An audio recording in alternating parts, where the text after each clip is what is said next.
Desde quando a gente começou a morar junto, nós nunca vimos a real necessidade de ter um carro. Até quando a gente morava em Blumenau, as coisas eram muito perto, então era só a gente pegar o transporte público ou até um carro de aplicativo. Ou até mesmo andar a pé, né? Sim. E em São Paulo era basicamente a mesma coisa, porque a gente morava no centro. Bem no centrinho mesmo de São Paulo.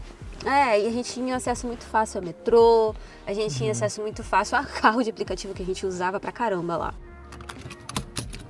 E foi assim até a gente se mudar para Portugal. A gente começou a procurar apartamento, né, lá em Lisboa, foi o primeiro lugar que a gente morou, e o lugar que a gente morou era 30 minutos de carro do centro de Lisboa. Só que a gente não fazia ideia da dificuldade de transporte público que a gente ia enfrentar por lá. Só para comparação, para você ter uma noção de como era ruim o transporte público onde a gente morava, o ônibus para chegar lá demorava tipo 45, 50 minutos, sabe? Isso quando ele não atrasava. E como eu já falei em outro vídeo, o trajeto inteiro da nossa casa lá para o centro de Lisboa girava em torno aí de 1h30, até 2 horas, dependendo da hora que a gente saía de casa, para a hora que aparecia o ônibus, esse tipo de coisa. Então, assim, durante o tempo que a gente morou lá em Loures, né, que era onde a gente estava, acabamos que dependíamos muito de carro de aplicativo. Era quase todo dia. Era quase todo dia. Fora que, tipo assim, se a gente precisasse ir no centro, era 20 minutos a pé. Assim, 20 minutos a pé não é muita coisa, assim, né? Ui, derrubei algo. Fica aqui. Derrubou uma garrafa. Ai, ela já está em pé novamente. Então, assim, voltando, né? 20 minutos a pé não é muita coisa, vamos ser bem sinceros. Só que isso era só no centro. Aí quando a gente precisava ir no mercado, era meia hora a pé. Imagina você 20 minutos andar com bolsa pesada de mercado. É insustentável, sabe? Não tem como. Porque sem nada você usa como cardio e tal, pá. Mas fora isso, não tem como. Você vem com aquele monte de compra, né? E aí a gente veio se mudar pro centro de Portugal. Por mais que aqui no centro de Portugal a gente esteja no centro da cidade, basicamente, né? A gente percebeu que o carro é meio que um item indispensável. Porque assim, a gente tem amigos aqui que se dispuseram a ajudar a gente a fazer compra, essas paradas assim, mas a gente meio que não queria ser um empecilho para eles, sabe? A gente não queria sentir que a gente estava incomodando. Então, a gente começou a cogitar a ideia de pegar um carro de verdade, tipo assim, não, dessa vez a gente precisa realmente de um carro. E aí a gente começou a pensar nas condições, né, do pra que a gente precisa de um carro. Então, assim, o carro pra gente ia ser uma parada recreativa, né, porque a gente trabalha de casa. Então a gente não ia precisar dele para ir pro trabalho. Então a gente precisa de um carro para levar a gente, tipo, para passear fim de semana e também para fazer compra, né? Porque é importante fazer compras para casa, comprar os mantimentos, não é mesmo? E aí, com isso definido, a gente percebeu que a gente não precisava de um carro novo. Um carro, talvez um pouco mais antigo, usado, cara, serviria a gente perfeitamente. E aí a gente começou nessa busca, né? A gente já tinha visto outros vídeos no YouTube falando a respeito de compras de carro aqui em Portugal, né? Onde que a galera pesquisava e tudo mais. E tinha o lance muito dos preços. Eu não sei se os vídeos são muito antigos ou se a galera queria dar uma aliviada nas coisas. Mas a gente via uns carros com os preços muito baixos. Pelo menos nesses vídeos do YouTube, né? Só que quando a gente foi pesquisar na internet, tipo, em plataformas como OLX, que o pessoal sempre acabava indicando, que é muito forte aqui em Portugal, até mesmo o Facebook Market, a gente até achava esses carros com os valores muito baixos. Porém, os carros não são tão bons assim quanto as pessoas costumam vender na internet. E a gente entendeu que a galera dava uma certa maquiada, né? A gente tá talvez engambelando a galera na internet. E aí a gente viu mais ou menos a faixa de valores dos carros, assim, que a gente tava vendo, e a gente viu, não, então nós podemos pegar um carro até tanto. E depois que a gente determinou os valores, né, o valor que a gente estava disposto a pagar, a gente foi em busca de fato dos carros, né? Tipo, não, a gente tem tanto, a gente vai procurar carro até tanto. A gente até pensou em pesquisar em loja mesmo, loja física de usados, mas as lojas físicas, elas têm uns valores muito altos e, assim, pra gente que queria um carro bem de boa, talvez não compensasse tanto, então acabamos ficando ali mesmo no OLX e no Facebook Market. E sendo 100% sincera, no Facebook Market tinha carros que estavam mais atraentes pra gente do que na OLX. Fora que assim, no Facebook Market nós conseguimos encontrar mais pessoas perto da área de onde nós moramos, porque ela dá para você pesquisar por range, não que no OLX não dê, né? Mas eu sinto que a busca por perímetro do Facebook Market, ela seja um pouco mais eficiente do que a da OLX, sabe? Então nós fomos, pesquisamos e assim, foi um tanto difícil de responderem a gente. Isso eu já tinha reparado até quando a gente foi comprar nossa geladeira e nossa máquina de lavar do outro apartamento, que as pessoas elas demoram um pouco mais para poder responder você quando elas estão vendendo algo no Facebook. Isso aí é uma coisa que a gente já tinha notado da outra vez, e aqui dessa vez não foi tão diferente.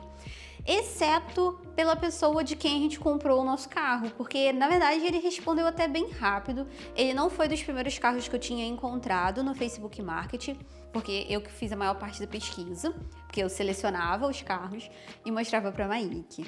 E aí ele ia falando, não, esse daqui é legal, esse não, lá, enfim. E aí isso que a gente ia gostando, a gente ia me mandando mensagem. E quando eu encontrei esse, eu mandei mensagem e ele meio que respondeu rápido até, o que eu achei muito bom. Antes de falar sobre o processo da compra mesmo, eu queria dar algumas diquinhas que a gente utilizou aqui quando a gente foi fazer a nossa compra, né, quando a gente foi fazer a transação, porque eu acho que pode ser interessante de você ter atenção também.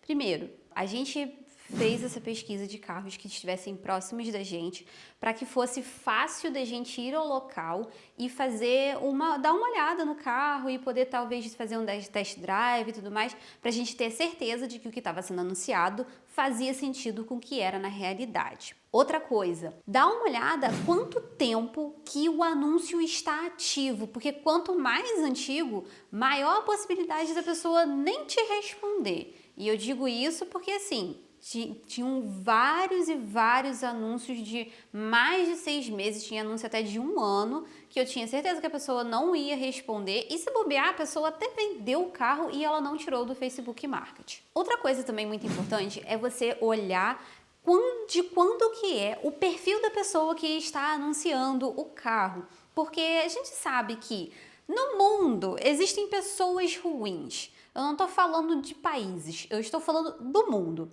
Então, uma coisa que talvez ajude a testar a veracidade daquilo ali é há quanto tempo a pessoa está no Facebook, né? Umas contas um pouco mais antigas e tudo mais, pra gente ter certeza que aquilo ali é uma pessoa real que está vendendo o carro, sabe? Então, essas coisas que eu falei aqui foram as coisas que a gente seguiu mesmo para poder fazer a compra. Enfim, a gente entrou, a gente conseguiu falar com o dono do carro que a gente comprou e tudo mais. Ele foi super solícito. Nós marcamos o test drive com ele. O dono, obviamente, é português. Era, né? Que agora são os brasileiros que são os donos do carro. Mas ele era português, ele era mecânico. Nós tivemos a sorte de encontrar o dono de carro que era mecânico. Então, assim, 10/10. E ele foi extremamente gentil com a gente. Ele respondeu todas as dúvidas, se precisasse fazer alguma coisa ele fazia. Cara, assim, ó, que pessoa incrível, assim, sabe? Ele foi muito gente boa, ele tinha mais ou menos a nossa idade, assim. E uma coisa muito interessante a acrescentar aqui é que ele tem casa no Brasil. Na verdade, ele tem casa na Bahia, pelo que eu lembro dele ter falado, o que é muito interessante, né? Então ele já está acostumado a lidar com brasileiros. E ele é uma pessoa muito de boa, gosta, né, aparentemente, do Brasil. Se não gostasse do Brasil, não tinha casa lá. E foi muito legal trocar várias ideias, assim, com ele. E foi tudo muito rápido, sabe?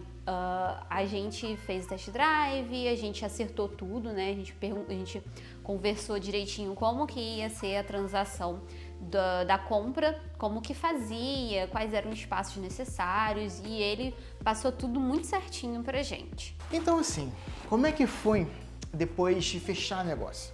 eu fui junto com o antigo dono a um solicitador. E lá nesse solicitador, eu assinei um documento lá, que era um documento de transferência de propriedade do veículo, né? E com esse documento assinado, eu transferi o valor do automóvel, basicamente via MWay, a transferência bancária, o que você quiser, que seja o que o vendedor quiser. E com base nisso, o carro já está no seu nome. E logo depois, assim, foi o quê? Umas 2 semanas? 3 semanas? Não me lembro bem. Chega em casa um cartãozinho, que é o cartãozinho de matrícula. E esse daqui é o cartãozinho de matrícula. Aqui contém o seu nome, endereço, a placa do carro também, né? Porque aqui quando você compra o carro, a placa vai junto com o carro, né? Porque é o que define o carro. E para fazer a transferência de nome, foi preciso somente 3 documentos. A habilitação brasileira válida, o passaporte e o meu número de identificação fiscal aqui, nesse caso o NIF, né? Uma coisa importante, uma curiosidade, com a habilitação brasileira você consegue dirigir aqui em Portugal. Eu não tenho certeza se é possível dirigir por todo o território europeu, com a habilitação brasileira somente, mas aqui em Portugal você pode durante toda a extensão da validade dela. Você não precisa, por exemplo, tirar uma carteira internacional ou fazer a mudança já direto para a carteira portuguesa. E esse aqui é o nosso bichinho. O Mike chamou ele de ogromóvel. É um ogromóvel. Nossa, possante. E como ele é usado, ele tem algumas marcas de uso na lataria, essas paradas assim. Mas ele está atendendo 100% as nossas necessidades por enquanto. Ele é um Vectra Amo. É um Vectra 1.8, 2003. Câmbio manual, importante falar também. Numa época que todo mundo está usando carro automático, nós estamos com carro de câmbio manual. Então é isso, a gente espera que você tenha gostado e que esse vídeo te ajude de alguma maneira. Caso você esteja buscando um carro aqui em Portugal ou coisa do tipo, que as dicas sejam também de utilidade para você. Se você gostou, não esquece de deixar seu like aqui embaixo, porque no próximo vídeo a gente te conta Para que lado a gente vai?